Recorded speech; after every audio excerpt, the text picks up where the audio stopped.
अस्सलाम वालेकुम एवरीवन, मैं हूं मोहम्मद तलहा और आप लोग देख रहे हैं तलहा स्पेस एकेडमी। आज के इस वीडियो के अंदर मैं आपको चैप्टर 5 के न्यूमेरिकल्स सॉल्व करवाने वाला हूं और आज उन न्यूमेरिकल्स को सॉल्व करने वाले हैं जिनका ताल्लुक है टॉर्क से, एंगुलर मोमेंटम से, कपल से और इन तमाम टॉपिक से related. So without wasting any time start करते हैं।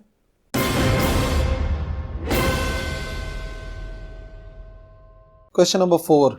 एक पार्टिकल है जिसका मास है 4 किलोग्राम और वो मूव कर रहा है अलोंग एक्स एक्सिस और उसकी वेलोसिटी है 15t के बराबर, यानी कि टाइम पर डिपेंड करती है metre per second. Where t is equal to 0 is the instant that the particle is at origin, यानी कि जब टाइम 0 था तो पार्टिकल जो है वो ओरिजिन पर था। अच्छा, जब टाइम हो गया 2 सेकेंड तो आपने फाइंड करना है what is the angular momentum of the particle about a point P located on y axis 6 metre from the origin. जो डिस्टेंस है वो 6 मीटर है और आपने पता करना है कि एंगुलर मोमेंटम कितना होगा जब टाइम है 2 सेकेंड। और फिर टॉर्क भी पता करना है, what torque about P acts on the particle. तो मास हमें गिवन था 4 किलोग्राम, टाइम जो कि जिस पर हमें पता करना है वो 2 सेकेंड है, वाई एक्सिस का डिस्टेंस 6 मीटर है और वाई था 15t जो कि डिपेंडेंट है ऑन टाइम। तो एंगुलर मोमेंटम यानी कि L और टॉर्क पता करना है। तो देख लो कि जो पार्टिकल है, जो डिस्टेंस है वाई एक्सिस के अंदर, वो डिस्टेंस वाई एक्सिस के अंदर बराबर है y के, ठीक है। और यकीनन जो एंगल बनता है x और y के दरमियान में वो 90 डिग्री बनता है। और ये जो वेक्टर नज़र आ रहा है जिसको हम शो कर रहे हैं r से, तो वैल्यू फाइंड कर लेते हैं। अच्छा, वेलोसिटी जो है उस पार्टिकल की x एक्सिस के अंदर है ना, क्योंकि वो मूव कर रहा है अलोंग x एक्सिस। ये है direction of velocity particle p की। अच्छा जी, तो सबसे पहले एंगुलर मोमेंटम होता है आर क्रॉस पी और क्रॉस प्रोडक्ट की जगह पर आ जाएगा L is equal to R P sine theta. अच्छा, आर पी साइन थीटा अब यहाँ से देख लो, क्योंकि साइन थीटा बराबर होता है परपेंडिकुलर अपॉन हाइपोटेन्यूज। तो ये हो गया परपेंडिकुलर, परपेंडिकुलर यानी कि थीटा के सामने वाली साइड, थीटा के सामने आ गया वाई और हाइपोटेन्यूज हो गया 90 डिग्री सामने वाली साइड, जिसको हमने बराबर नाम दिया आर के। तो रीअरेंज करेंगे तो आर साइन थीटा बराबर आएगा वाई के। तो जहाँ पे लिखा हुआ है आर और लिखा है साइन थीटा, उसको रिप्लेस करा दिया हमने वाई से, ठीक है। और बाकी जो मोमेंटम है वो खुद बराबर होता है, लीनियर मोमेंटम बराबर होता है mv के। तो इसका मतलब तीन चीज़ें पता हो तो एंगुलर मोमेंटम पता किया जा सकता है। 4 किलोग्राम था मास, वेलोसिटी थी 15t, लेकिन टाइम हमें गिवन था 2 सेकेंड, तो t की जगह पे 2 आ गया। और y हमें गिवन है 6 के बराबर, ठीक है। जो डिस्टेंस है वो आ गया 6 मीटर। तो वैल्यू जो हमने पुट करी तो आंसर आ गया 720 किलोग्राम इंटू मीटर स्क्वायर पर सेकेंड, जो कि यूनिट होता है एंगुलर मोमेंटम का। अब बारी है टॉर्क की। तो टॉर्क होता है rate of change of angular momentum, ठीक है। रेट के लिए आ गया कितना टाइम चेंज हुआ और चेंज ऑफ एंगुलर मोमेंटम यानी कि डेल्टा एल एट टी। अच्छा, जब टाइम 0 है तो कंफर्म है पार्टिकल ओरिजिन पर होगा और जो इनिशियल एंगुलर मोमेंटम होगा वो 0 होगा क्योंकि वो ओरिजिन पर है। तो चेंज निकलता है L F minus L I और T F minus T I. Final momentum आ गया एम वी वाई और इनिशियल मोमेंटम 0 और इनिशियल टाइम भी 0। तो फिर वही फॉर्मूला अप्लाई करा 4 इंटू 15t और t की जगह पे क्या पुट करना है, t की जगह पे हमें पुट करना होगा 2 सेकेंड और वैल्यू पुट करी तो क्या आंसर आ जाएगा, ये आंसर आ जाएगा। अच्छा, डिवाइड बाय t की वैल्यू कितनी है 2 है। तो एक्चुअली अगर मैं यहाँ भी 2 पुट करूँगा तो 2 से 2 होगा कैंसिल, तो डायरेक्टली आप t से t को कैंसिल कर ही दो, ठीक है। और फिर इनटू करना पड़ेगा वैल्यू ऑफ y की वैल्यू 6 के बराबर है। तो 4 इंटू 15 इंटू 6 ये आ जाएगा 360 न्यूटन मीटर यानी कि टॉर्क। Question number 5। एक पार्टिकल है, मास m है उसका और पोजीशन वेक्टर r है, उसका लीनियर मोमेंटम p है। तो जो वेक्टर्स हैं r और p वो नॉन जीरो हैं, ये बात याद रखनी है। अगर पार्टिकल सिर्फ मूव कर रहा है एक्स वाई प्लेन में, एक्स वाई प्लेन जैसे कि ये सरफेस नज़र आ रही होगी स्क्रीन पर, ये एक्स वाई प्लेन है, जेड एक्सिस में तो मूव कर नहीं सकते स्क्रीन के लिहाज से, वो तो 3 डायमेंशनल हो जाता है। तो प्रूफ करना है कि उसका जो एंगुलर मोमेंटम होगा एक्स कंपोनेंट और वाई कंपोनेंट दोनों 0 के बराबर होगा। और ये भी प्रूफ करना है कि जो जेड कंपोनेंट है वो 0 के बराबर नहीं होगा, ठीक है, अगर कोई पार्टिकल मूव कर रहा है एक्स वाई प्लेन में। पार्टिकल का मास m, पोजीशन वेक्टर जो है वो r दी हुई है, लीनियर मोमेंटम को p से शो करते हैं और मोशन एक्स वाई प्लेन में हो रहा है। तो साबित करना है कि जो एंगुलर मोमेंटम है x और y का वो 0 के बराबर है, बट z का 0 के बराबर नहीं आ रहा। तो फॉर्मूला अप्लाई करते हैं, एंगुलर मोमेंटम होता है r क्रॉस p। तो सबसे पहले क्रॉस प्रोडक्ट फाइंड करते हैं तो आई जे के तीनों यूनिट वेक्टर्स आ गए। फिर हम कंपोनेंट्स लिखेंगे आर के। आर क्योंकि पोजीशन वेक्टर है तो पोजीशन वेक्टर का पहला हिस्सा आता है एक्स के बराबर, दूसरा आता है वाई और तीसरा आता है जेड।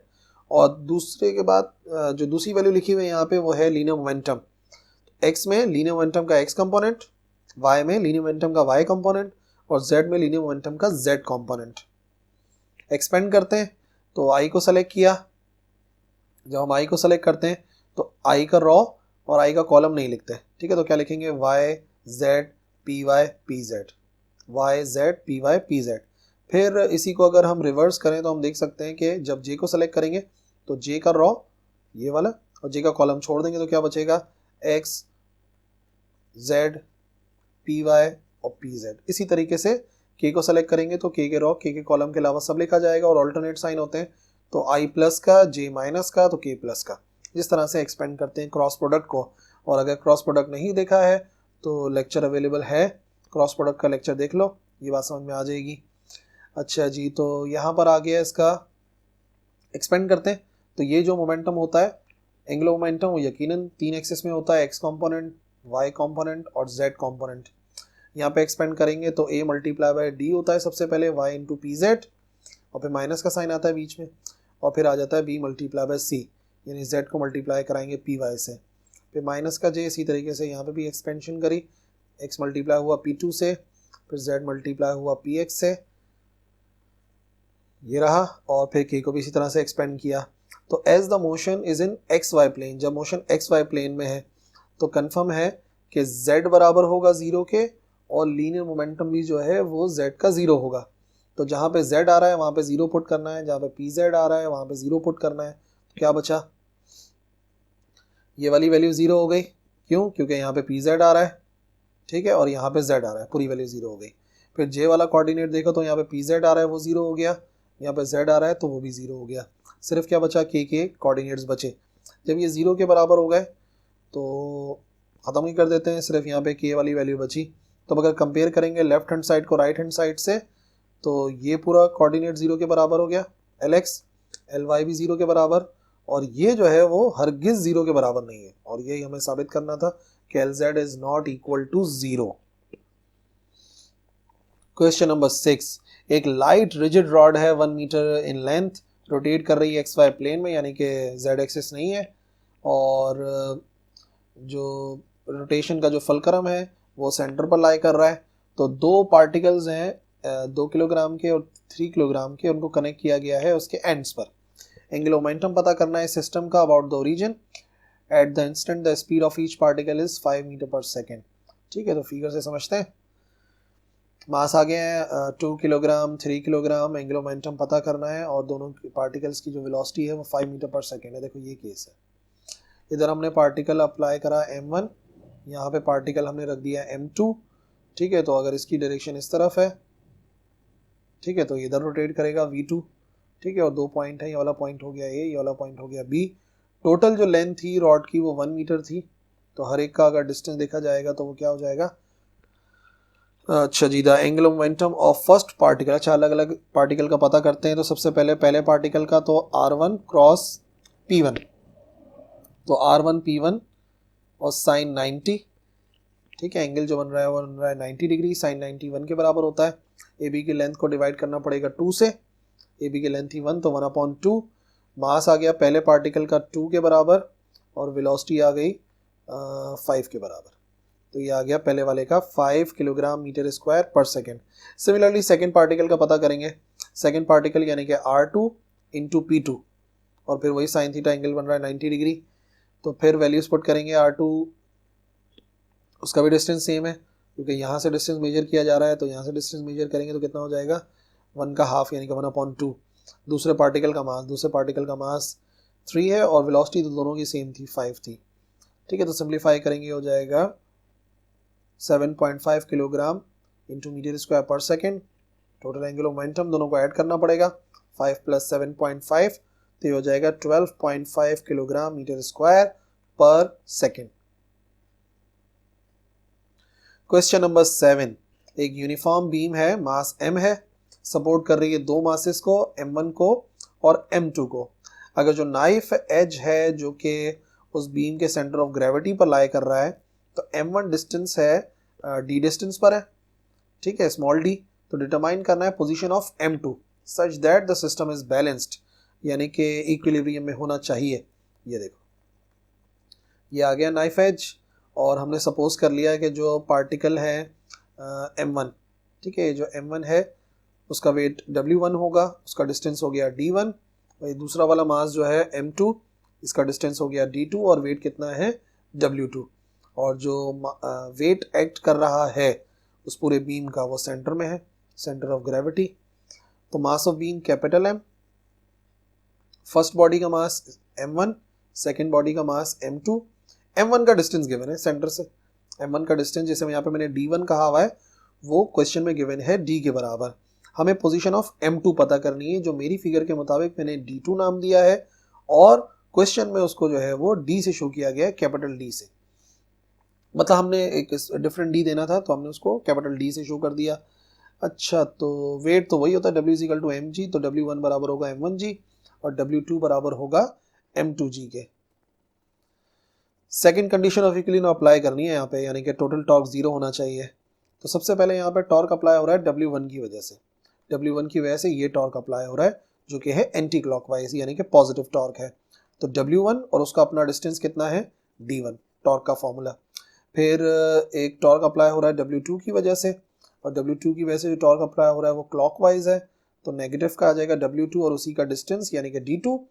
और फिर बारी आ रही है बीम, क्योंकि बीम का सेंटर जो है, सेंटर ऑफ मास जो है वो नाइफ एज पर ही है, सेंटर पर ही है, तो उसका डिस्टेंस 0 होगा, वेट W, और इसका मतलब टोटल कितना होना चाहिए, टॉर्क 0 होना चाहिए, जो कि सेकंड कंडीशन ऑफ इक्विलिब्रियम है।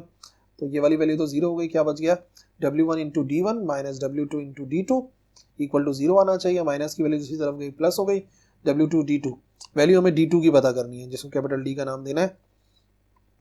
तो W2 जो है वो इधर आके डिवाइड हो जाएगा W1 और D1 के साथ, ठीक है। तो वेट की वैल्यू पुट करी, W1 की जगह पे m1g, W2 की जगह पे m2g, यानी कि g से g हो गया कैंसिल।